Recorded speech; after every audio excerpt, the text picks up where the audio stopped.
என்னுடைய பணிவான வணக்கங்கள். விடாமுயற்சியும் தன்னம்பிக்கையும் ஒருவனுக்கு இருக்கிறதுன்னு சொன்னால் எந்த உயரத்தையும் அவன் தொடலாம், எந்த உயரத்தையும் அவன் எட்டலாம். கடவுளுடைய கருணை பார்வை இருக்கிறது பாருங்கோ, அந்த கருணை பார்வைக்கு நாம் நிச்சயமாக இலக்காகுவோங்கிற நம்பிக்கை, அந்த நம்பிக்கை மிக மிக முக்கியம். அந்த நம்பிக்கை இருக்குமாகில் ஓரோர் நாளும் நமக்கு புத்தாண்டே, ஓரோர் நாளும் நமக்கு பொன்னாளே. இறைவன் அடியவர்களிடத்திலே அளவற்ற அன்பு கொண்டவன். இறைவனுக்கு மிக மிக பிடித்தமானவர்கள் அவனுடைய அடியவர்கள். அடியவர்களுக்கும் பகவானைத்தான் ரொம்ப பிடிக்கும். தங்களுக்கு எல்லாமுமாக பகவானையே கருதி இருப்பவர்கள் அடியவர்கள். நம்மாழ்வார் பாடுறார், உண்ணும் சோறு பருகும் நீர் தின்னும் வெத்திலையும் எல்லாம் கண்ணன் அப்படின்னு பாடுறார். எனக்கு எல்லாமே கண்ணன் தானே அப்படின்னு சொல்கிறார். கண்ணன் கீதையில் சொல்கிறார் பாருங்கோ, வாசுதேவ சர்வமிதி ச மகாத்மா சுதுர்லபகாங்கிறார். அர்ஜுனா, கண்ணன் தான் எல்லாம்னு சொல்லுகிற பக்தன் சுலபத்திலே எனக்கு கிடைக்க மாட்டேன் என்கிறான் அப்படின்னு அவரும் சொல்லுகிறார். அப்போ ஒரு பக்தரோட பேச்சு பார்த்தோம், எனக்கு கண்ணன் தான் எல்லாம்னு நம்மாழ்வார் சொல்கிறார். கண்ணனோட பேச்சையும் பார்த்தோம், நான் தான் எல்லாம்னு இருக்கிற அடியவன், அவன்தான் எனக்கு ரொம்ப பிடித்தமானவன் அப்படின்னு கண்ணனும் சொல்லியிருக்கார். நாம் என்ன தெரிந்து கொள்ள வேண்டும் அப்படின்னு சொன்னால், இறைவனுக்கு ஆட்பட்டிருக்கைங்கிறது ரொம்ப முக்கியம். இறை நம்பிக்கைங்கிறது இருக்கு பாருங்கோ, அந்த நம்பிக்கையும் தன்னம்பிக்கையும் நம்மிடத்திலே இருக்குமாகில் தொட முடியாத உயரங்களை கூட நாம் சுலபமாக தொடலாம். இந்த ரெண்டு நம்பிக்கை ரொம்ப முக்கியம். சுயநம்பிக்கை தன்னம்பிக்கை அது நிச்சயமாக இருக்க வேண்டும். அதை விட்டுட்டு இங்கே எதையும் நிச்சயமாக செய்ய முடியாது. ஆனால் கூட கூட கடவுள் பெயரில் ஒரு நம்பிக்கை வைத்து என்னை இயக்குபவர் அவர்தான், அவருடைய அருள் எனக்கு துணை இருக்கிறது அப்படிங்கிற நம்பிக்கையோடு நாம் செயலாற்றினோம்னு சொன்னால் நிச்சயம் வெற்றி நமக்குத்தான்.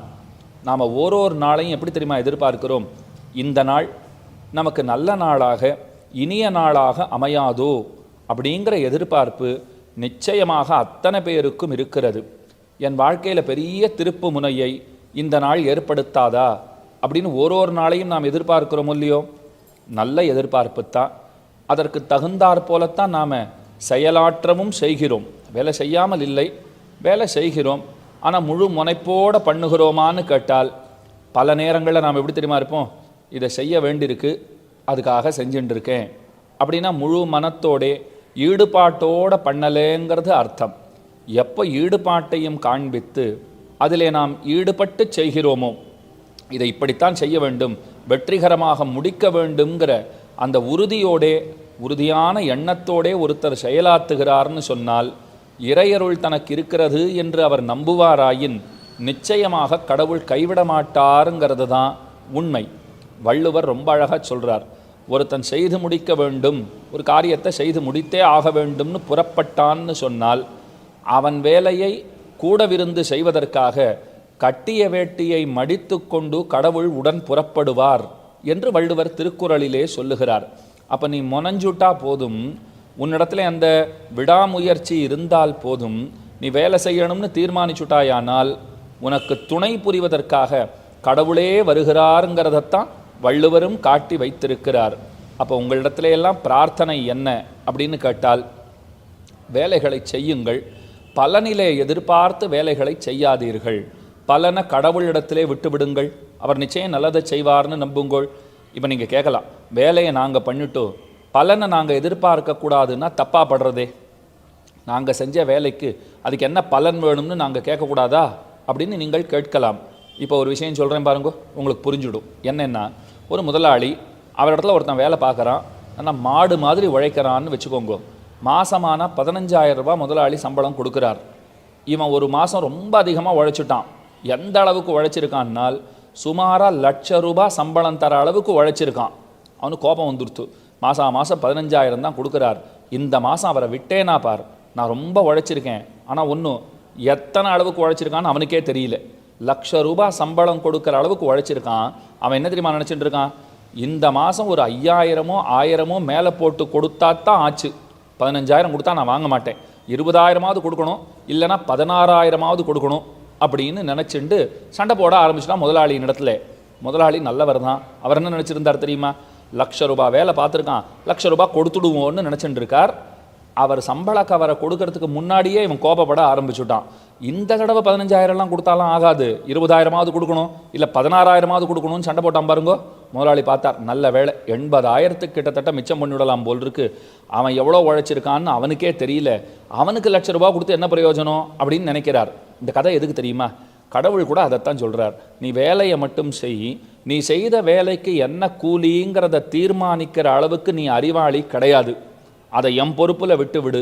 உன் வேலைக்கு எத்தனை தகுந்தாற் போலே கொடுக்க வேண்டுமோ அதை நான் நிச்சயமாக கொடுப்பேன்.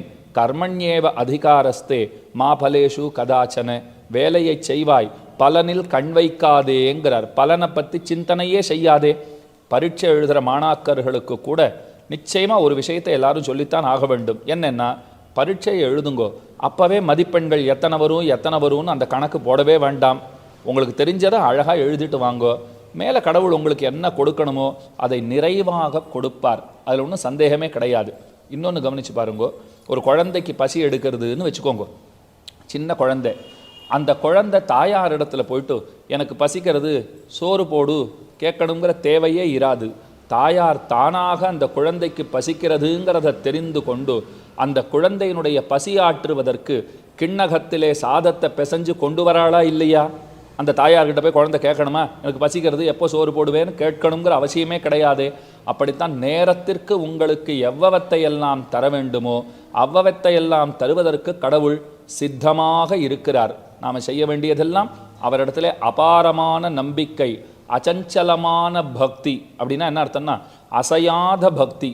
அந்த உறுதிப்பாடு இருக்கு பாருங்கோ, அது இருந்துடுத்துன்னு சொன்னால் நிச்சயம் பகவான் காக்கவே செய்வார். அவருக்கு ஏன் பகவான்னு பேர் தெரியுமா? முக்கியமான குணங்கள் எல்லாம் அவரிடத்திலே தான் இருக்கிறது. நல்ல நல்ல குணங்கள் எல்லாம் எவரிடத்திலே இருக்கிறதோ அவருக்கு தான் பகவான்னு பேர். அந்த குணங்கள்லாம் யாருக்காக வச்சுருக்கார்? நம்ம ரட்சிக்கவில்லைன்னு வச்சுக்கோங்க, அந்த குணங்களுக்கு ஒரு பிரயோஜனமும் இல்லை. அந்த குணங்களை அவர் வச்சுக்கணும்னு சொன்னால் நம்மை ரட்சித்துத்தான் ஆக வேண்டும். அதனால் நிச்சயம் நம்மை ரட்சிப்பதுங்கிறது நமக்காக அவர் செய்யலை, தனக்காகவே அவர் செய்கிறார். அடியவர்களை ரட்சித்தால் மட்டும்தான் அவருக்கு பெருமை. எந்தெந்த சமயத்திலே எதனை நமக்கு தர வேண்டுமோ அவை அனைத்தையும் நிச்சயமாக தருகிறார். நம்மிடத்தில் வேண்டியது காத்திருப்பு. காத்திருக்கணும் இல்லையா? அவர் அருள் செய்கிற வரைக்கும் நாம் காத்திருக்க வேண்டும். அவசரப்பட்டால் இங்கே எதுவுமே ஆகாது. இதை ராமானுஜர் வாழ்க்கையில் ஒரு செய்தியின் மூலமாக நாம் நன்றாக தெரிந்து கொள்ளலாம். ராமானுஜர் மேலக்கோட்டைங்கிற ஊரிலே இருந்தார். அந்த ஊரிலே உற்சவமூர்த்தி மூலவர் இருந்துட்டார், உற்சவமூர்த்தி இல்லை. எங்கே இருப்பார்னு நினைச்சார். கனவுல பெருமாள் சொன்னார், நான் தில்லியிலே இருக்கிறேன், நீ உடனே வான்னு கூப்பிட்டார்.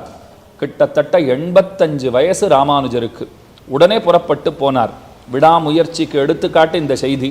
உடனே தில்லிக்கு போனார். அங்கே தில்லியிலே யாரோ ஒரு அரசர் இருந்தார். அந்த அரசர் தான் இந்த விக்கிரகத்தை இங்கேருந்து எடுத்துகிட்டு போயிட்டார். அவரிடத்துல போய் கேட்டார். அவர் என்ன சொன்னார்? நான் நிறைய விக்கிரகங்களை கொள்ளையடித்து கொண்டு வந்திருக்கிறேன், உமக்கு எது வேண்டுமோ எடுத்துக்கொள்ளும் அப்படின்னு ஒரு அறையை திறந்து காண்பிச்சார். உள்ளே போய் பார்த்தார் ராமானுஜர். கனவிலே கண்ட மூர்த்தி அங்கே இல்லை, அந்த விக்கிரகம் அங்கே இல்லை. ராஜா, நீ காண்பிச்சுட்ட, ஆனால் ஏதோ ஒரு விக்கிரகத்தை நீ மறைப்பதாக நான் அறிகிறேன்னார். ராஜா பார்த்தார், என்னுடைய பெண் குழந்தை ஒரு விக்கிரகத்தை வச்சு விளையாடின்னு இருக்கா, ஆனால் அந்த விக்கிரகத்தின் பேரில் உயிராக இருக்கிறாள், அதை நிச்சயமாக அவள் தரமாட்டாள். இவருக்கு தரமாட்டேன்னு நான் எப்படி சொல்கிறது? சொல்லவும் முடியலையே. ராஜா பார்த்தான், இப்படி பண்ணலாம்னு ஒரு முடிவெடுத்தான். ராமானுஜரை பார்த்து சொல்கிறான், உங்கள் பகவானுக்கு தான் சக்தி உண்டு, நீர் உட்கார்ந்த இடத்துலேருந்து கூப்பிடும், அந்த பெருமாள் வந்தார்னா நீர் அழிச்சுன்னு போகலாம், இல்லைன்னா என்னை நிர்பந்திக்கக்கூடாது அப்படின்னு சொன்ன உடனே உடையவர் சற்றும் தயங்கவே இல்லை. ராமானுஜர் அங்கே அமர்ந்தார். 2 கைகளையும் உயர தூக்கினார். வாராய் என் செல்வப்பிள்ளாயின்னு ஒரே ஒரு குரல் தான் கொடுத்தார். எங்கோ அந்தப்புறத்திலே ராணியினுடைய மடியிலே இருந்த அந்த பெருமான் துள்ளி குதித்து கீழே இறங்கினான். ராமானுஜர் இருக்கிற திசை நோக்கி நடந்து வர ஆரம்பித்தான். நேரே வந்து அவர் மடியிலே ஏறி நின்றான். இந்த கதையை நன்னா கவனித்து பாருங்கோ. சாதாரணமாக கோயிலுக்கு போகிறோம், தெய்வம் இருக்குங்கிற நம்பிக்கையினால தான் போகிறோம்.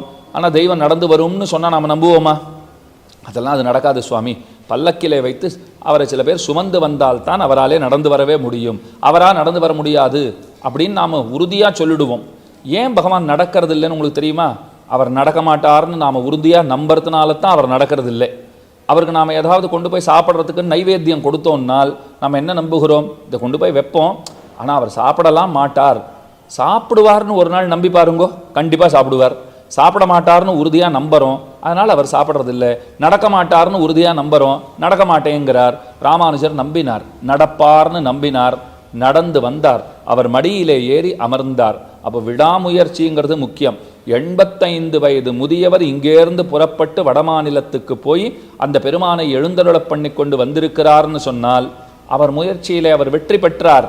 தன்னம்பிக்கையும் இருந்தது, இறைவனுடைய அருளும் இருந்தது, இறை நம்பிக்கை அவரிடத்திலே பரிபூரணமாக குடிகொண்டிருந்தது. திரும்பவும் சொல்கிறேன், ஒரு நாளும் நமக்கு நல்ல நாளாக வேண்டும்னு நினைக்கிறோம் இல்லையோ? காலை எழுந்தவுடன் நீங்கள் என்ன நினைத்து கொள்ள வேண்டும் தெரியுமா? இந்த நாள் எனக்கு இனிய நாளாக அமையும். இதை நாம் உறுதியாக நம்பணும்.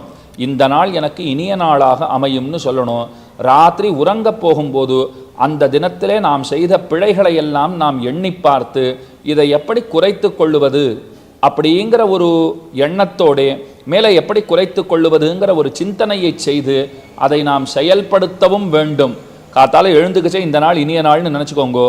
இரவு உறங்கும் போது என்னென்ன பிழைகள் செய்தோம், அந்த பிழைகள் நாளை ஏற்படாதவாறு எங்கனம் நாம் தடுப்பதுங்கிறத சிந்தித்து செயலாற்றினாலே போதும். இறை நம்பிக்கையும் உடன் இருக்கிறதுன்னு சொன்னால் ஓரோரு நாளும் உங்களுக்கு பொன்னாளே, ஓரோரு நாளும் உங்களுக்கு புத்தாண்டே.